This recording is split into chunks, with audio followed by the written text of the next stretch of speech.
Hello and welcome to Nolo Time, episode 57. My name is Hovid Velez, and with me is the most interesting man in the world, Joel Young. What's good, No Load Time? Episode 57 here with you. It's going to be a really interesting, different kind of episode, but I'm excited about it, Obed. Yep, we have a bunch of news because last week was pretty much your Comic-Con recap. We didn't get to talk about a lot of the stuff that happened around. Me personally, dude, I really don't have anything. I've been working a lot. It's been a very challenging couple of weeks. I've been very, very busy at work. But I did get some gaming time over the weekend.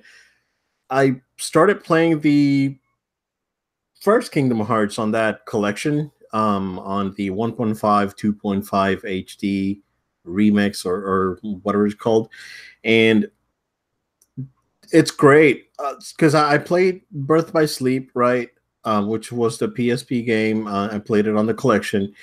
And I found that the game was it felt very empty, like the world kind of barren, and it was a PSP game, right? So I wasn't expecting it to be, this glorious experience. I expecting it to be, something a little bit more streamlined, which it was. And it was good. I enjoyed it. But then I went back and I was like, oh, you know what? I really don't have anything like super crazy to play right now. Let's go ahead and start playing the first one because I haven't played it in since it came out. I got it when it came out on PS2. I finished it, and then I actually went back to it when I finished Kingdom Hearts 2, and I stopped playing within 5 minutes because I remember that the camera on that game was not great, and it also had a lot of performance issues, a lot of frame rate issues. It was very inconsistent in a lot of things. So glad to report and happy to report that it's fixed, Joe. They fixed the camera. They fixed the frame rate. It looks really nice. It looks really pretty.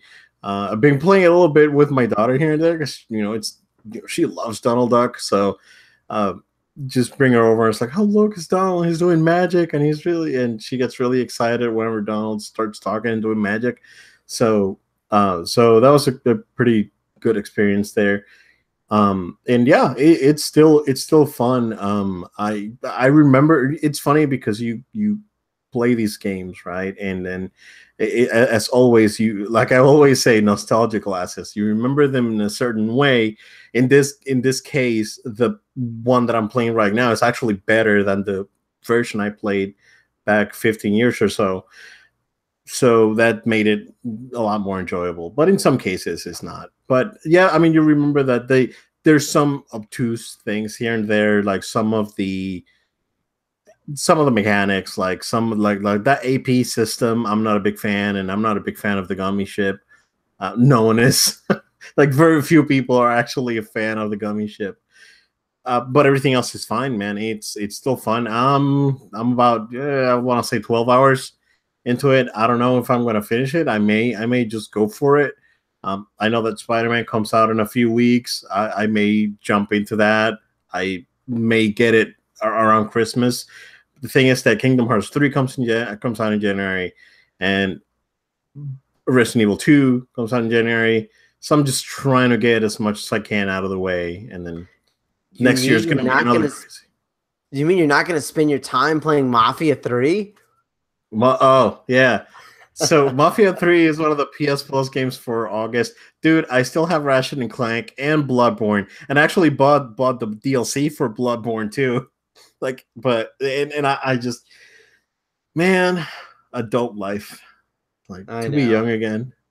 Well, all the time. And also I can't play yeah, and dude, it's like I feel it. Like I start playing Kingdom Hearts, and then in about an hour or so, I start like my hand starts hurting, and it's like, oh man, I was like, I'm getting too old for this crap, man. Dude, it's like so I play Dragon Ball, right? And I think my reactions on Dragon Ball are still pretty okay. Like I can still react to stuff on the screen and not feel ashamed of myself. But then after, like, I finish a match and I have to grab a napkin or something and wipe my hands and snap my fingers again.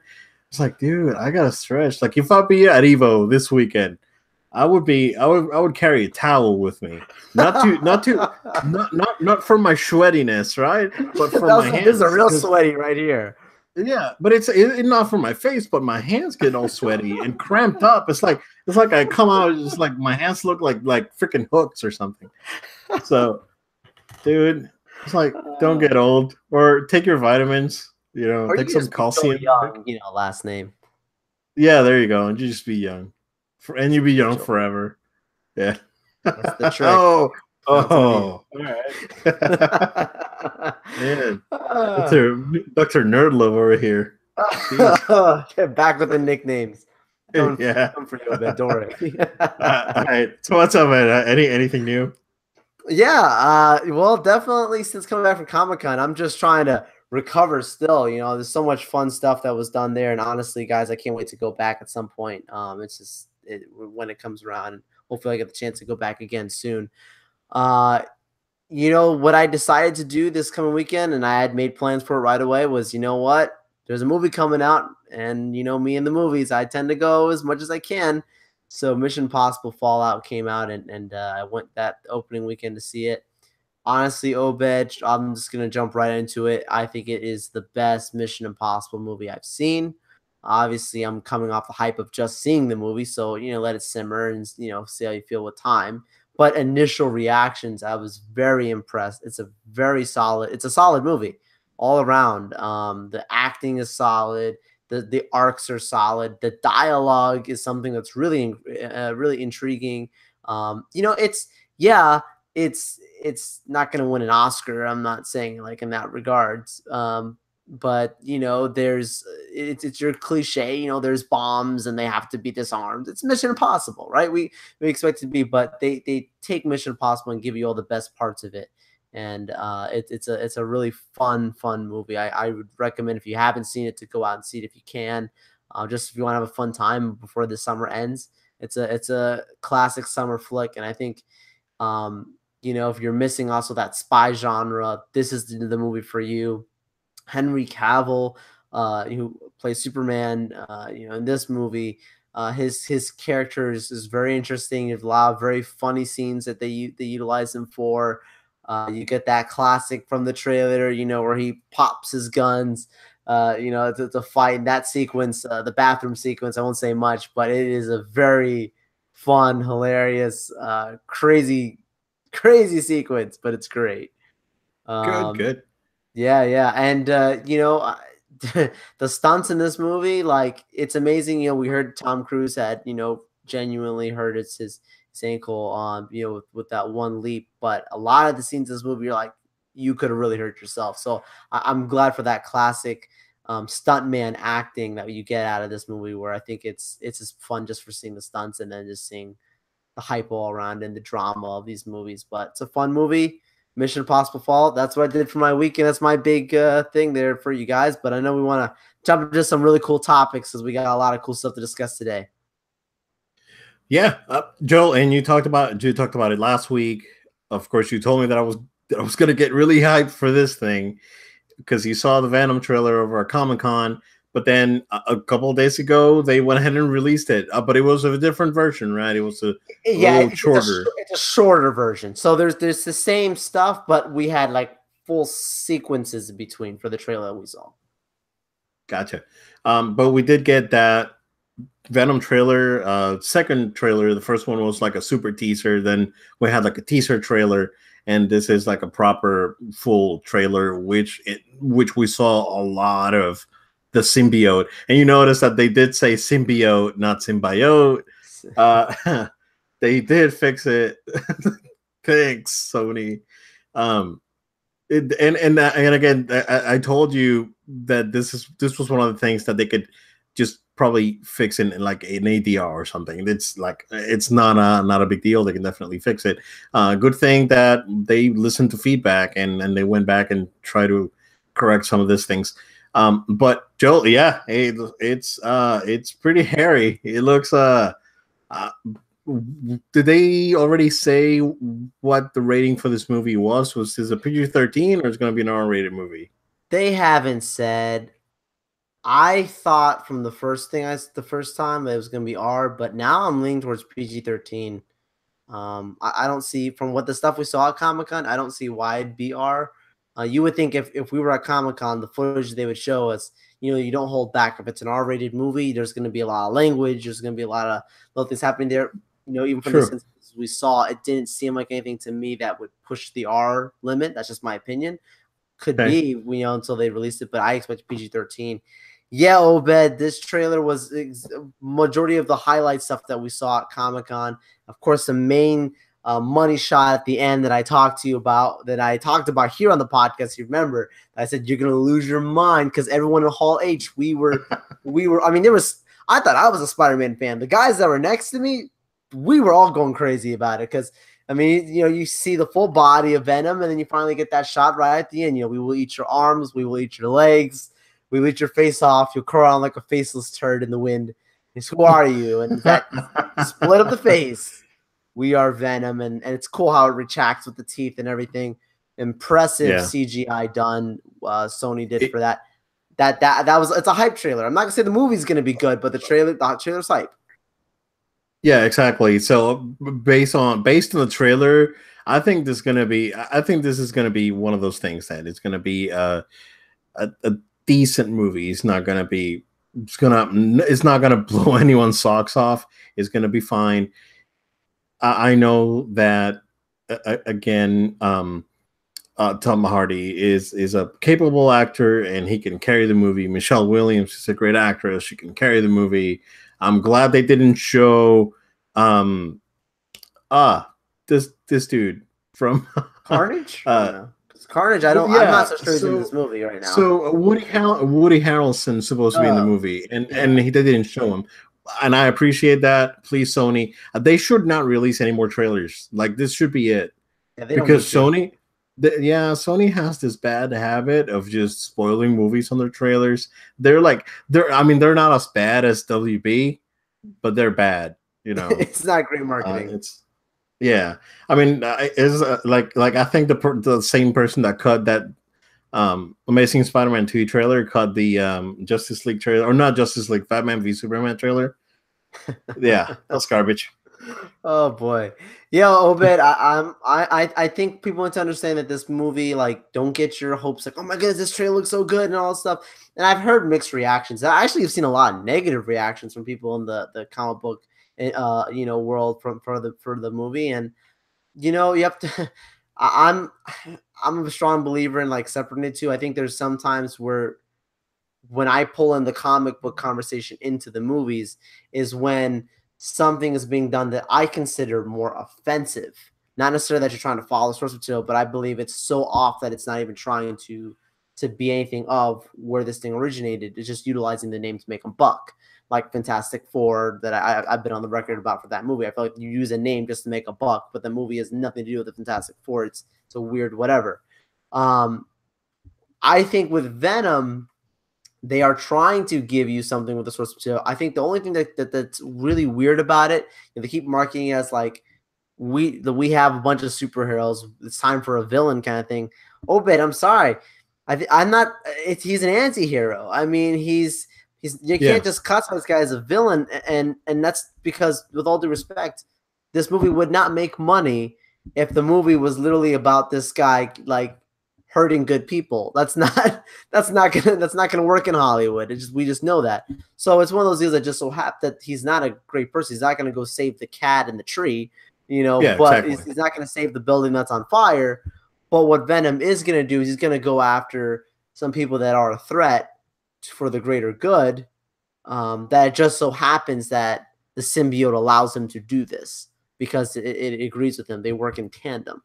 So it could go dark sometimes, which is why I believe he could be a villain or some type of role in a Spider-Man movie, or kind of put them together. That just as he is in the comics. But yeah, I've seen a lot of mixed reactions to it. I never asked for this movie, so I'm not going crazy about this movie. This is not a movie that I desire, but I have to give it its due regards, and I have to be genuine about my reaction. And honestly, I was impressed with this trailer, especially with the voice. Like you were talking about how they did some audio fixes. In the first trailer we joked about the lady going the symbiote. It's the symbiote, right? like they fixed that. But also a lot of people complaining, and I noticed it was it's kind of hard to make out what Venom was saying sometimes in the first trailer. Yes. In this trailer, he speaks a lot clearer, especially that ending. We're talking about, each arm. You hear him a little more clear, a little more eloquent in what he's saying. And I like that they touched it up. So I think they're trying to give us a good product. So let's be hopeful. I think so. Yeah. Again, I think it's going to be okay. I think the movie is going to do fine. It's coming out in a time of the year where October it's 5th. Perfect, right? This is like a spooky anti-superhero movie, and releasing it in October, I think it's a not that it's going to be a surefire hit, but it's a good time, right? Summer movies are done. The two big Blu-rays that are coming out, Infinity War comes out next week, and then I think the second week in September, Solo comes out, and then so that movie's it's gonna be by itself. Yeah, in a month where you only have a sequel reboot in Halloween, and I'm not entirely sure what else comes out in October. So I think this movie is gonna do fine.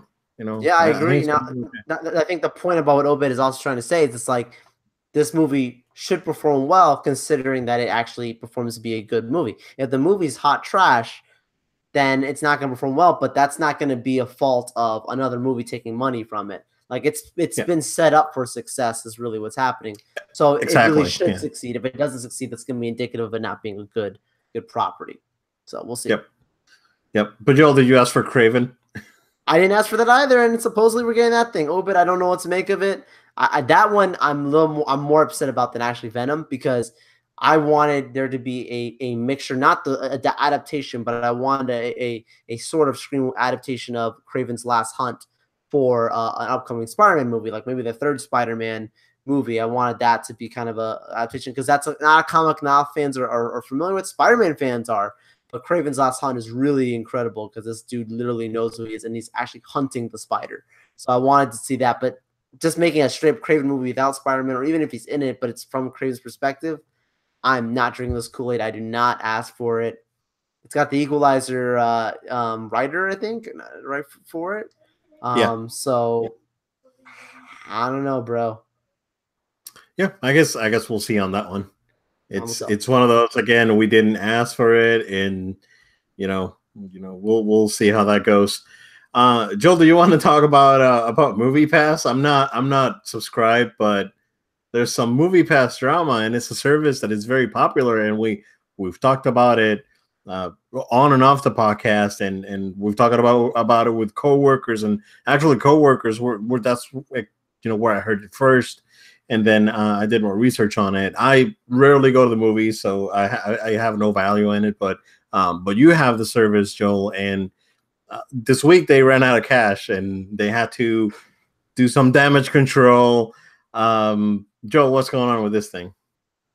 Oh my goodness! So with MoviePass having their outage, the last weekend, the opening weekend of Mission Impossible, where I intended to use MoviePass to watch Mission Impossible. And I couldn't do it because the app just completely blacked out that entire movie. I actually didn't show it as an option. Other movies showed it as an option, but that one movie it didn't. And then later on, I ended up saying that, in general, just the whole thing just would not work for anybody.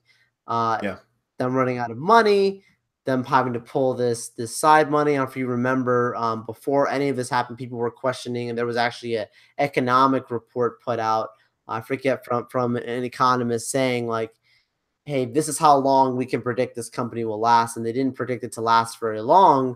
And MoviePass kind of came out, the leadership executives came out saying, condemning the report and saying that yes, we can sustain ourselves. We're setting ourselves up to be here for long term. And in fact, the actual owner of MoviePass set aside this extra, I forget how much millions of dollars on the side to back it up, just to make sure that it's safe and lives. Well, that money had to come through with them actually, not making enough money to just pay the bills of the movies and operate as a company. I have to be honest with you, Obed, I don't think this is going to last long. I would recommend any person who has MoviePass, get your money's worth out of it as quick as you can, because I don't see this thing lasting that long. I've heard some people say that it may not last until maybe October. It's actually when we're talking about Venom, because it literally might be till October this movie lasts. You can't watch blockbuster movies opening weekend using it, and not even sure if even after opening weekend you can actually utilize it. The movies you do have access to, it's only going to be limited showtimes that actually will allow you before you could pick at any time, and limited theaters. That's all the stuff that we were concerned about from the get-go. That's the kind of stuff that doesn't make it as much worth it, just because of too many factors that I can't control, and it's too limiting. And that's what we didn't like about MoviePass. I didn't expect it to be super liberal. I think there's other things they could have done to make it survive. You and I talked about this. I said, Obed, make it that it only has 4 movies, three to four movies offered a month to give access to. And if you're gonna see a blockbuster, add on $1 or $2 to it. You still, if you watch 4 movies a month and you add on only one time out of that month, an extra $2 to it, you've already still made your money's worth out of it, and you're getting a great return on your investment. I think they were too liberal. We talked about this before, by trying to be so free with all these different features, and then trying to hone it in now is a little too late. Yeah, exactly. Like, it's, for example, it's like, say, Netflix, when it released a streaming service back in 2007, 2008, maybe 2006. Granted, they only had a bunch of old movies and very few TV series, and this was like nothing compared to the Netflix of today. But say, for example, they went ahead and they released Netflix as it is today for $7, for the $6 or $7 that they charged back then. That was unsustainable, right? Then you got studio rights, you got a lot of stuff to pay.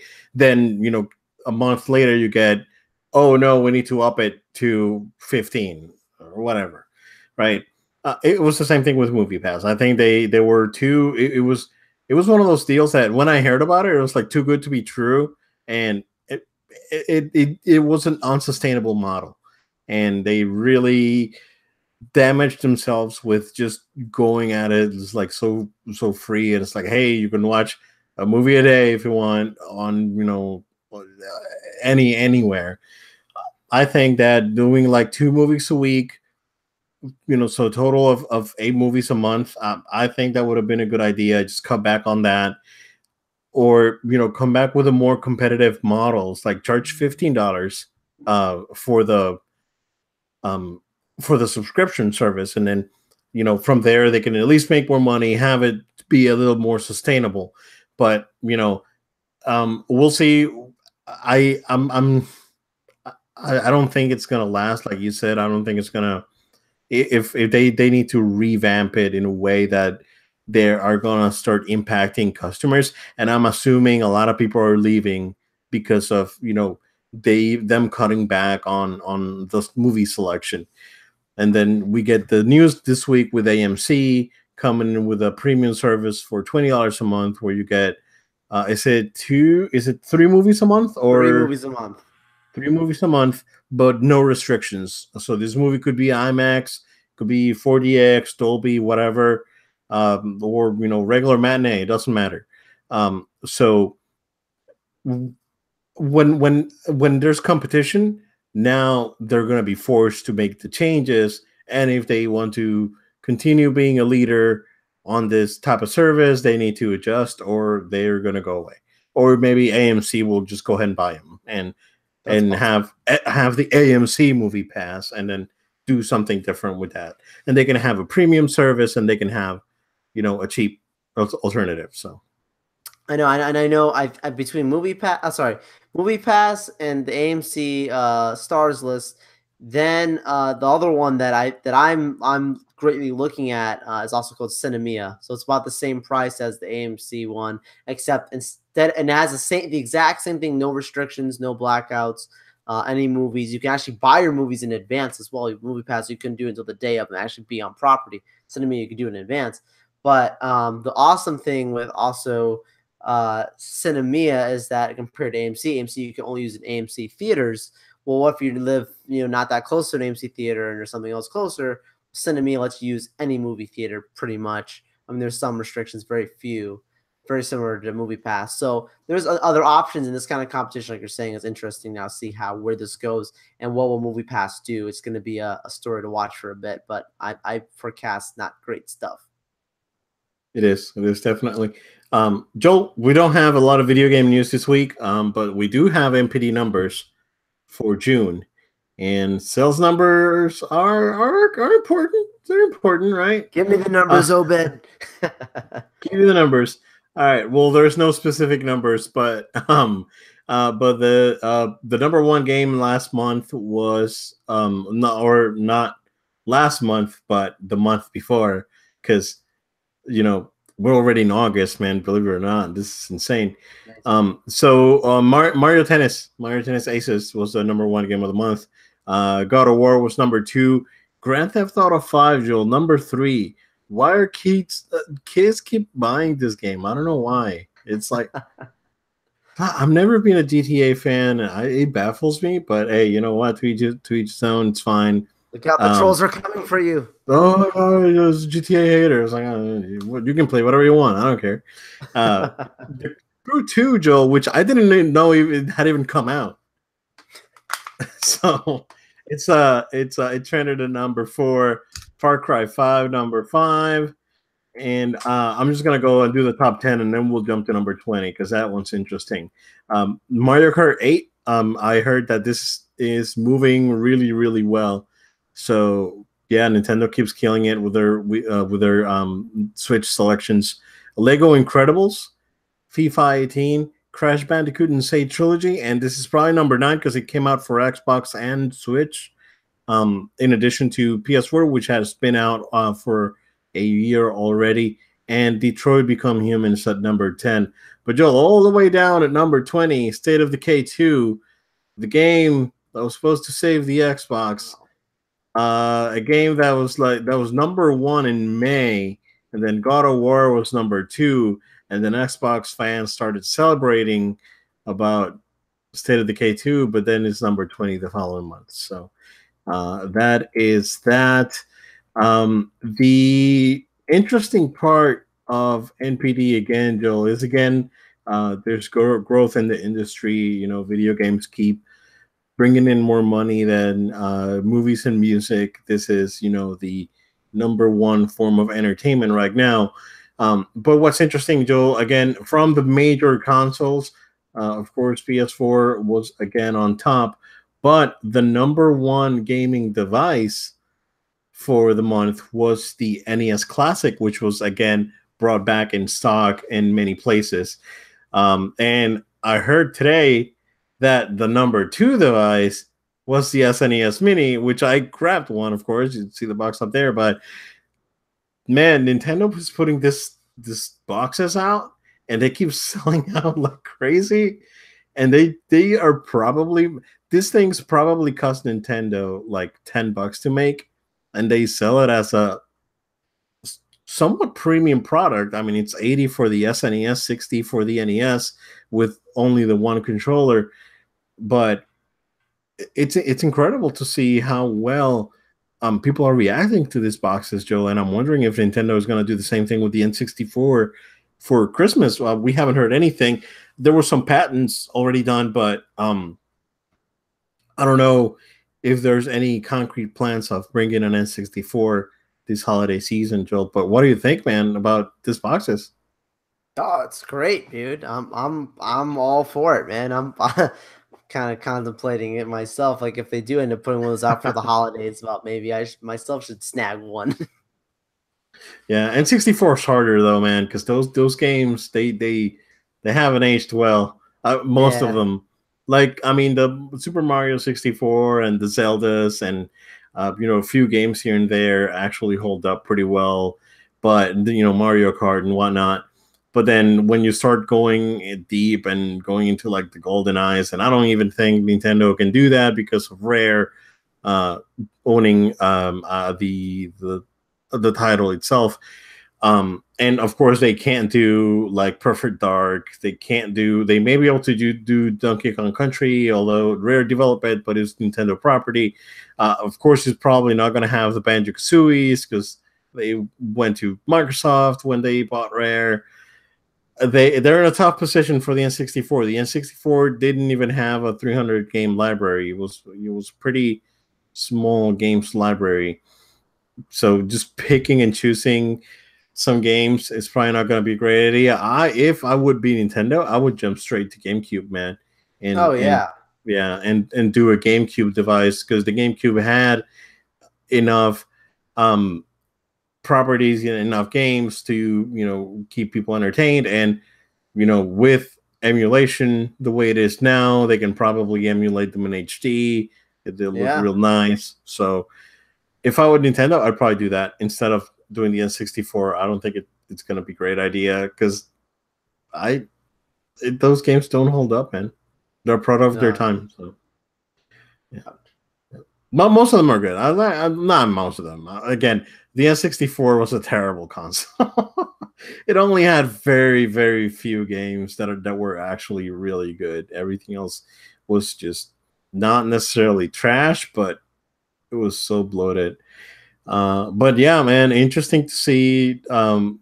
Again, PlayStation's been doing great, and it's like non-stop, and there's no stopping it. And it's probably going to be again the highest selling console in September when Spider-Man comes out, and who knows whatever bundles they're going to do too for the holidays. So we'll see how that goes, and then of course whatever lineup they have for next year. We'll see how that does as well. But man, Microsoft needs something, dude. Do you think, Yeah. again, we keep saying 2020, but I think Microsoft's going to be ready to pull the trigger next year, man. Sounds like it from this point. And it's sorry, that Yeah. one game though on the list being ranked at 20 in sales, like that's crazy, man. Yeah. That's And that's their only exclusive. that's what I'm saying. Games, and you have an exclusive. It's not even top 10. No. It's tough. And it just game just came out. So that means that all those sales were from Game Pass. Whew. Most likely, and they were counting those sales for the MPD for that month. So yeah, we'll see, dude. But moving right along, Joe, we're gonna jump into probably what's gonna be the topic of. You know what? Let's save that for last.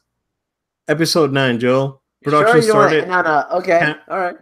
Cameras are rolling. Cameras are rolling. And yeah, I'm excited. I'm not a crybaby. I'm not a man baby. Like, oh, you're doing Star Wars. Let's do a reboot. Like, But I want a T-shirt made like literally says like episode babies. 9 haters are man babies. Episode 8 haters. You know, oh my goodness. Like I want one of those. And wear it to Make, a movie make some of those for theater. no load time. They I might know we sell. should. Yeah. But I love your band babies rants. It's the best. I look forward to them actually. Episode 9 rolling out production, and the biggest thing is the cast announcements. Everything sounds exactly what we would expect. Guess what, guys? Rose is back. Like that was a shock, right? No, the SJWs are gonna keep ruining Star Wars.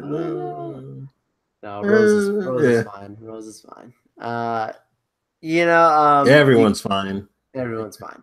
It's nothing to get up in arms about. We talked about, Broom Kid probably going to be in this movie. I don't think he was on the list, if I'm not mistaken. So that's interesting. He wasn't, yeah, I'm expecting some surprises on this one. But the because biggest one, I heard. Go ahead, man. No, sorry. I was just gonna say the biggest one is Carrie Fisher. That Carrie Fisher is technically part of the cast in this movie because they're gonna reuse old footage. The kicker is, you would think, oh, the footage from the last movie. No. They're gonna use footage from episode 7. So Last Jedi is the one that came out last year. Their movie, they're gonna use movie footage from episode 7, which J.J. Abrams directed. So they're jumping 2 movies back to use footage from that of Carrie Fisher for the last movie. That's fascinating to me. Like you said to me, Obed, that probably means that they shot a lot more footage than we know, which was reported on before that. Kathleen really butchered up that, and they had a lot of creative differences on how to go, but they got a good solid, product at the end. But they had a lot of stuff that was left on the cutting board. That's great to know if they can use it. What are your thoughts, Obed, on that? Yeah, and it's funny because they said on the press release that they had thought of recasting Leia, and I had said it on the podcast before. It's like, I think the right thing to do is, even though we don't like it, it would be recasting her. And they did think about it, but if they have footage that they can somehow make it work, um, and even if it's footage of her saying stuff and they change the background, right? Because that's something that they can do in After Effects and whatnot. So that's probably a lot of what we'll see. We'll see a lot of the, you know, her performance in a different stage, or maybe even wearing different clothes. Maybe we'll just do like a headshot and then just change her attire. I mean, it's possible.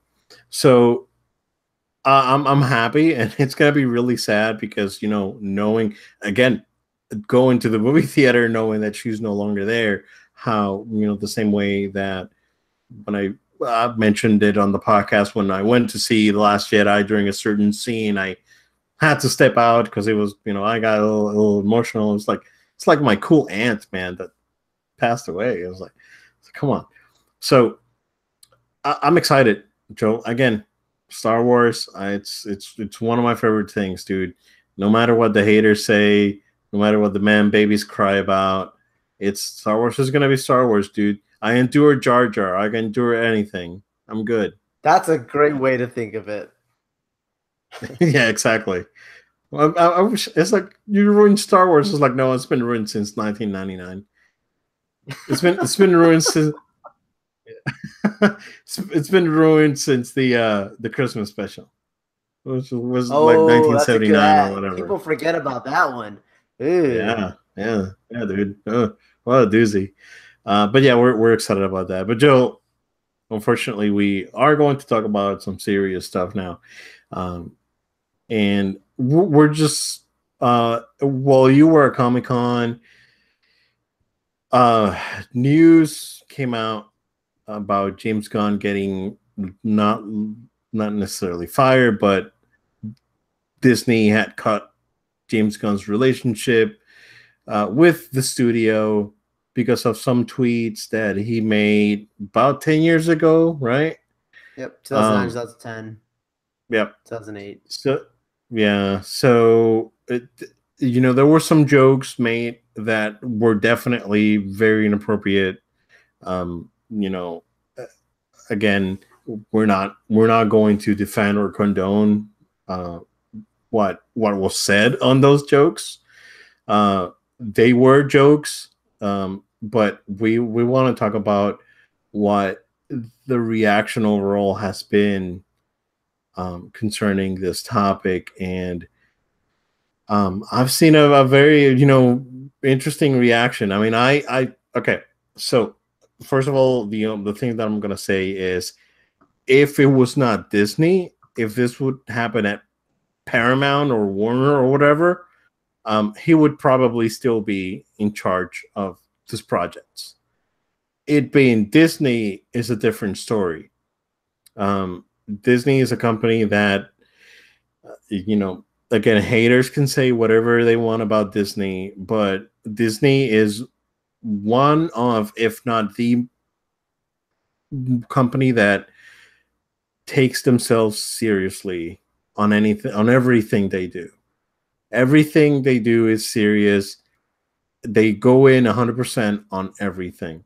Even if it's flops, it doesn't matter. Like, they knew John Carter was going to be a gigantic flop, and they still put $250 million on that movie or whatever.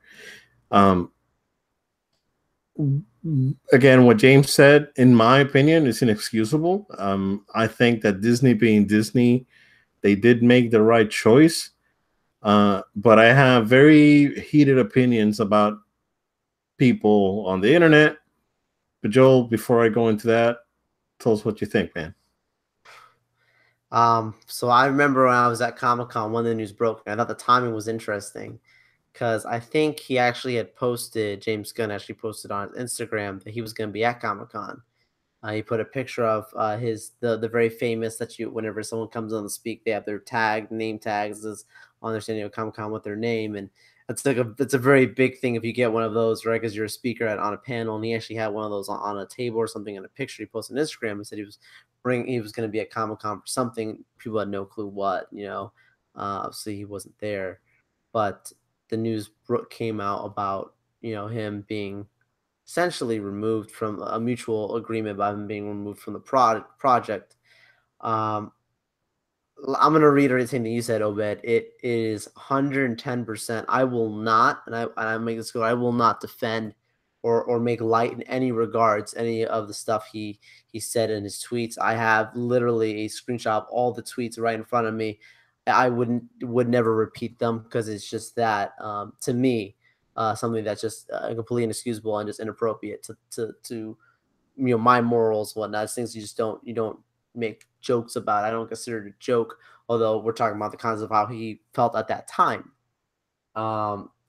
It's what I do like is that with Disney doing this, he did end up putting out a statement saying that he was apologetic for his remarks and he did not make an excuse for them. And he agreed and did not combat like, oh, I should still be doing this. I mean, I don't know how behind the scenes, but at least in the statement and how everything appears, it seems as if he was just like, you know what, I will step away. I will accept this decision. I understand why you guys are doing this, and I apologize, and I'm going to apologize to the people out there as well. Where he easily could have been, where we see a lot of people who get stuff happen or accusations or things that are going on in society in 2018 today are being accused of stuff and people immediately try and defend themselves, and he didn't do that. And I was very impressed with that. I want to say that for sure. You got something to say there, Obed? No, yeah, I totally agree. That was like that was the it's like that's the correct reaction. It's like, hey, I messed up, I admit it, I'm sorry, and let's move on. I agree. Yeah, that was the correct response. And again, Disney, they get a lot of crap, but again, their reaction was appropriate as well. I was gonna say I completely agree with it. Honestly, actually, with what Disney did, and I know that's not a popular opinion, but is it the right decision to do it? That's a whole nother conversation. I'm not gonna pick a side on this. I'm just not gonna do that on the show here of saying he should be back on the role or he be getting what he deserved. I'm not going to go on either side of that. I think it opens up a dialogue about some more things going on right now and the way people respond to things and the actions of what people have done from years ago. There's something that happened over 10 years ago, and you have to ask yourself. It was almost 10 years ago. Yeah, you have to ask yourself, who were you 10 years ago as well, right? And exactly. And social media is a very powerful tool that most people. You live and die by the sword. And I saw someone actually posted saying, he lived by the sword. If you saw how he used social media, even today, not today, but before he disconnected his account, the way he utilized it, and then the way he used it when he first began on social media, we're talking about those 10 years ago or so, when he was putting out these things, he changed, and we see that. However, it's interesting how to see some of the stuff that even he himself said about other people being accused of things and see what happened to himself. And I don't mean that to take hits at the person because I don't know the man. So with the statements that he said that's a joke, I think it would be premature of me to go, he was just joking, whatever. I mean, we're recording this on August the 2nd, in a matter of hours or even a matter of weeks or a matter of months. Something else could come out that I had no clue about. So I'm not going to pretend like I know this guy like he's my best friend. And I know what I see. And I know how I feel. That's interesting though, Obed. I want to jump into this part is that, Disney did know what his history was before he came in. Yeah. If you're familiar, look up some of the things that he did. It's not, let's put it this way, it's not what you consider classic Disney. If you like absolutely not. Part of. It's not even classic Marvel. Not even classic Marvel. Yeah. It's different. So there's internet thing you can look into that if you know what I'm talking about. With that being said, I believe the thing about Marvel is that they bring in people that they believe will do the best job with the property, and James Gunn did that. He did a good job on the properties. So, even Edgar Wright, when they brought him, I remember it was like people were like, this is an obscure, different kind of actor, and he was going to be Ant-Man, sorry, director rather. But I think Marvel's trying to get talented people that are going to tell stories in the ways that and the type of movies that they want to do. And James Gunn gave them what they wanted. I believe that what he gave them is exactly what Marvel wanted for that type of franchise. They wanted to be a certain type of comedy, a certain type of style. So he did what he did there. But it's going to be different now because he's not going to be reinstated, as reports are coming out. I don't see why Disney would reverse it. There's a little bit of politics involved there. There's a little bit of pride, but I also believe that there's also a little bit of the sense of, Bob Iger may indeed run for president, and he doesn't want to have this on his back of his head. Not going to get into politics, but I'm just saying it's an interesting thing we think about all these factors involved. It's interesting how the cast, they rallied behind him and they said that we want him to be back and reinstated. Their statement is interesting, and I think it'd be good for people to read it with an open mind and just see where they're coming from the experiences they had, where they actually did know the man. Absolutely. And it's interesting to think about also evaluating yourself and some things you may have done years ago. It just makes you think about where we are today and how we can change and how we can become better and how we can do things better so that we can progress as a society. But I mean, I have to say to you, Obed, like, social media, even just 10 years ago, what if social media would have been around even 20 or 30 years ago? When you think about people like Robert Downey Jr., I said this to you, I think I said Robert Downey Jr. had a very troubled past. I mean, I don't know this. I'm just saying hypothetically, like, maybe if Twitter was a thing when he was a young person, maybe he never would have been Iron Man because he did have a very troubled past. He's a different man than he is today. Absolutely. And he uses that social media very differently. And he doesn't really use it. He has his team really use it.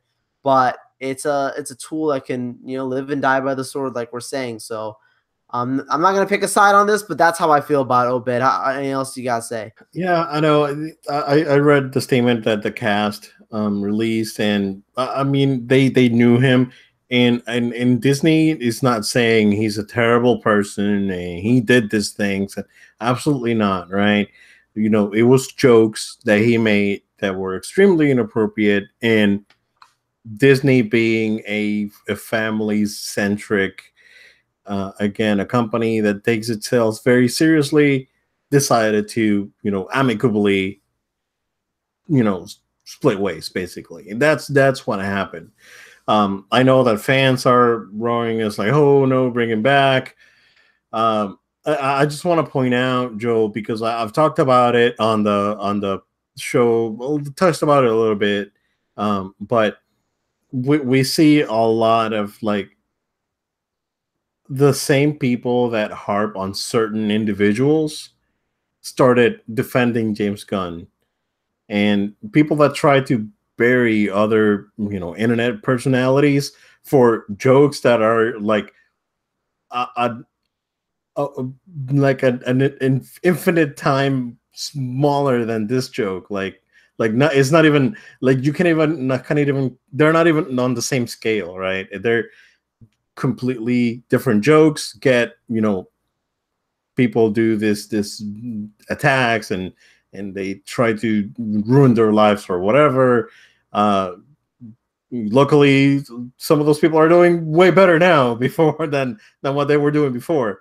But we saw some of that people, some of those individuals defend James Gunn and defend the jokes. I was like, oh no, this was jokes done 10 years ago. La, la, la. People change. Yeah, people change, and that's fine. And he probably changed. I mean, he's just after the success of these two movies, he's still probably a changed individual. And I mean, but at the same time, you're grading two people with two different, metrics. And it's like you're being a hypocrite. Yeah, thanks, Joe. I'm sorry. I'm gonna say it's hypocritical. So yeah. I mean, we saw some people trying to defend this, and whereas other internet personalities get harped on and attacked for meaningless jokes, basically. And I was really upset over that, and I told you that And then it's funny because we saw some of that reaction again online. But I just want to end it, saying that I know that James Gunn's gonna probably do a DC movie now, and it's gonna be great. Batgirl. No, he's gonna do a random one. He's probably gonna pick something, or he's probably, you know what, with the type of movie he pulled off on, with the first Guardians of the Galaxy, he may get the next Justice League. Who knows? Suicide Squad. Or Suicide Squad, exactly. And I think he would be the perfect guy. Who knows? And I know that Disney they have no problems finding a director that could carry Guardians 3. Look at Ant-Man. Everyone thought it was going to be a nightmare and a mess. It turned out to be great. They're not going to have any trouble finding a substitute.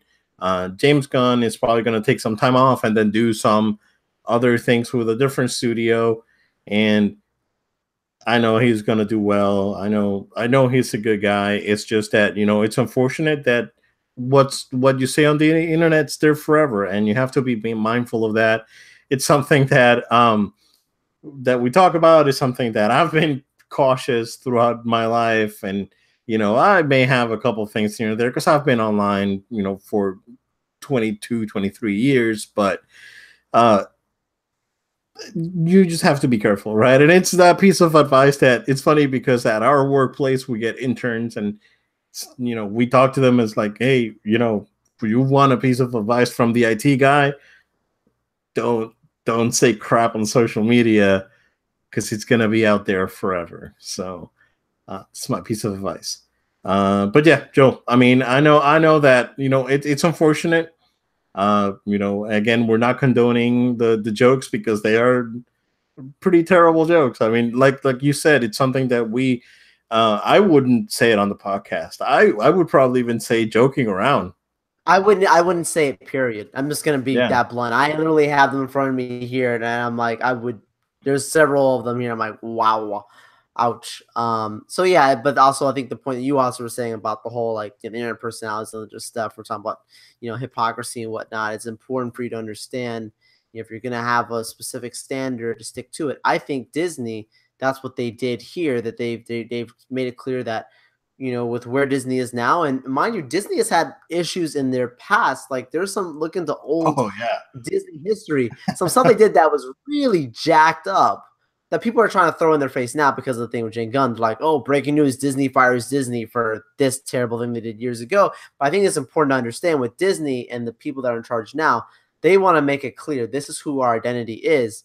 They've wiped even those other things off the slate from their past. They want to get rid of that, and they want to be consistent. That's what I'm talking about. Same thing with the people who are on the internet, maybe who are saying things about, James Gunn or another internet personality, whatever. We're talking about having this standard. It's talking about having this understanding of like, hey, if you're going to say this thing, don't come down on this person, not come down on this person. Be level-headed, have an understanding here, but keep a consistency in your standards. And I think that in life in general, that would get you people have a lot of trouble and make people a lot more at peace. So that's just my little 2 cents there. Yeah. Like you said, people throw a lot of crap on Disney because of Song of the South or some of the other stuff that Disney's done in the past. You need to remember that these are, projects and movies and things that are done in a specific time, in a specific. They represent a specific era, right? And Disney has done a great job, in my opinion, of trying to sort of erase that. Like you can't even get Song of the South on anything, right? Only thing you can get is probably a VHS copy from Japan or something. Seriously. Yep. Yeah, it's that the movie is pretty much, they don't even acknowledge that the movie was released. And they have some other early black and white Mickey Mouse stuff that is that's not gonna fly today, but it's it probably flew back in 1932. So it's not the same thing, right? It's like saying oh no, I'm not gonna buy a Volkswagen because the Nazis used Volkswagens.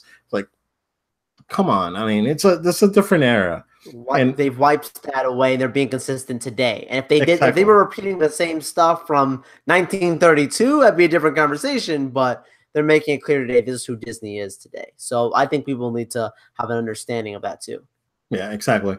So, yeah, I mean, they split. It was amicable, and he admitted to his mistake, which is the right thing to do. He apologized for something he made 10 years ago. That's so stupid. But, again, it was the right thing to do. And yeah, he's going to land on his feet. He's not going to have any trouble finding work out there. He's going to be just fine. But that's what I got with that, Joel. I don't know if you have anything else for tonight, but I am ready to hit the bed, dude. Man, it's been 2 weeks, dude. It's like work has been pretty exhausting. So I'm looking forward to my weekend. I earned it. Good. You enjoy your weekend, Obed. Watch some movies, play some games. I shall. Get refreshed. Do some good stuff. Guys, it is a pleasure as always to have you listen to us here on No Load Time. Thank you for taking time out of your day to listen, to watch. We want to make sure you stay connected with us. You can always use another friend, right? So go ahead and follow No Load Time on social media at No Load Time. That's at No Load Time on Facebook, Twitter, Instagram, and Twitch. You can also make sure to say subscribe so you get the latest and greatest here from No Load Time in our episodes. So we're on iTunes, Google Play, and SoundCloud. Subscribe to us. Subscribe to us on YouTube as well on our channel. If you are a iTunes subscriber, please drop us a review. That helps us out. If you're someone who's watching our YouTubes, like it, share it with friends. Also, we want to encourage you guys that you can stay in communication with us even via email. So shoot an email to noloadtime@gmail.com. It's noloadtime@gmail.com. And, we always look forward to hearing any questions, comments, feedback, especially with today and this episode. There's always great future episodes, some ideas you might have. We're always welcome to it. We appreciate to hear your feedback. So shoot us an email if you want. But we always look forward to seeing you guys on our next episode. It's always going to be fun. Thanks for joining us, and we look forward to next time. Yeah, definitely, guys. Thank you for joining us. And like what Joel said, send us some feedback. Send us an email. Let us know how we're doing. And send us a topic. Like if you like something that you want us to talk about in the podcast, send it in, and we'll definitely take a look. And if it's appropriate, we'll talk about it. Right? Yeah, sure. Can't be one of those jokes, Joe. Can't be one of those. Oof, ouch. Man. All right. Well, you guys enjoy the rest of the week, and we will see you again next time.